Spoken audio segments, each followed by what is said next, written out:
Let's start this video from the beginning. When we're trying to pass the guard, it can be hard to get outside of our opponent's feet, and it can lead to us running into a lot of resistance. But a great way to win this battle is to wrestle up from bottom. And what kids these days are doing is before they wrestle up, they pass the defender's leg across their body. So now when they come up to top position, they're already outside their opponent's legs working to pass.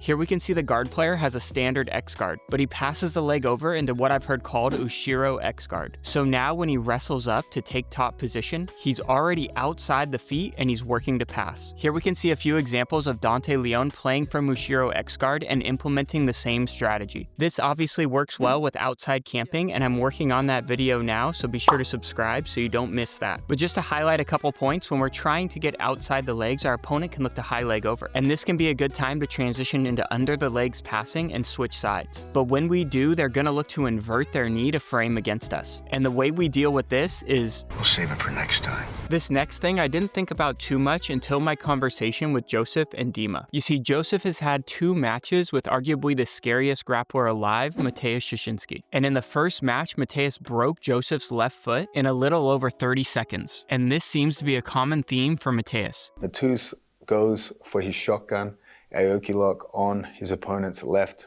feet. Here we see Mateusz breaking the left leg of William Tackett. And Mateusz will often employ strategies where he attacks your right leg to get you to bring your left leg closer, because he's significantly better at finishing a straight ankle lock on the left leg of his opponents. So in their second match, Joseph kept his left leg far away from Mateusz. So instead of getting his leg broken in 30 seconds, Joseph wins the match. Another example is Mika Galvao. If Mika gets a hold of your right arm, you're in trouble. He is extremely good at finishing arm bars on the right arm of his opponent. So when PJ Barch comes out and takes an underhook with his right arm, Mika takes advantage of this and finishes the highlight reel arm bar in less than a minute. But when they meet again at ADCC, PJ is taking underhooks with his left arm. And although he lost this match, PJ put it on Mika, and it was one of the more controversial decisions of ADCC. Now, obviously, there are more variables that attribute to these drastic changes in results from Joseph and PJ. But taking into consideration the side in which your opponent likes to do things is a very important aspect of strategy. And again, it's something I really started to think about after talking with Dima and Joseph. So as we work our way back to the WNO event, Pablo's attacking from the front headlock. And generally, people elect to attack with their right arm as the strangle arm and the left arm as the control arm. But Victor proved to be very good at escaping this position.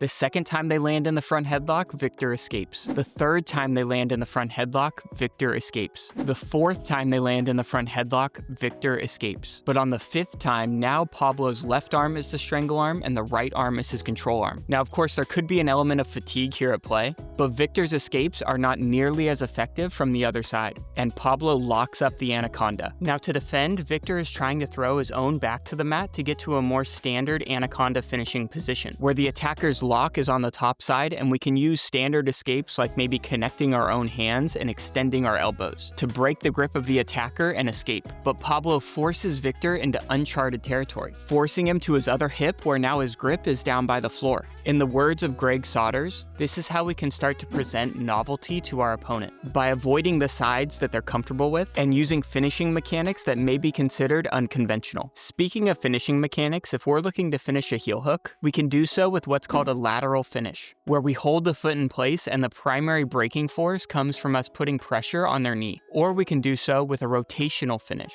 where the primary braking force comes from us rotating their foot. Now, traditionally, it's taught that rotational finishes are not the best, because it can lead to more movement and our opponent can continue to rotate to alleviate the pressure. But during the event, Declan was able to finish the inside heel hook with a rotational finish. So it's definitely not wrong to use a rotational finish. But how do we get it to work? When applying a rotational finish, we want to avoid the situation where our opponent can continue to roll to alleviate the pressure. And to do this, we can use our legs to control their secondary leg to prevent their rotation. In this case, Kaya puts his leg over the hip of the secondary leg. So now when Kaya applies the rotational finish by spinning to his left, the defender's not able to follow that rotation and Kaya gets the inside heel hook finish. In terms of an Aoki lock, if the defender tries to rotate away from the leg we're attacking, they're probably going to break their own leg. So we need to stop rotation towards the leg we're attacking. And we can do so by using our leg to control their secondary leg, making it hard for them to rotate in this direction, leading to a strong finish. So when we're looking at this rotational finish from Declan, you can see he initially has no control over the secondary leg. And Felipe is able to follow the roll to alleviate the pressure. But after the roll, Declan transfers his legs down to the hip of the secondary leg, making it hard for Felipe to roll a second time, and Declan's able to get the rotational finish on the inside heel hook. This is what Danaher and Gordon refer to as the single roll theory, where our opponent can roll once to alleviate the pressure of the submission. But during that roll, we upgrade our leg position, making it very hard for them to roll a second time, giving us the ability to apply a strong finish. Here we see Joseph using the single roll theory when attacking a guillotine. His opponent rolls once to alleviate the pressure of the strangle, but Joseph's able to capture the leg of the defender to prevent a second roll and get a strong finish. So when we're attacking a heel hook with a rotational finish, ideally we can configure our legs in a way that make it difficult for the defender to roll at all. But if we're not able to get there, we can expect them to roll when we start to apply pressure. And when they do, we look to apply the single roll theory to prevent them from continuing to rotate, allowing us to apply a strong finish.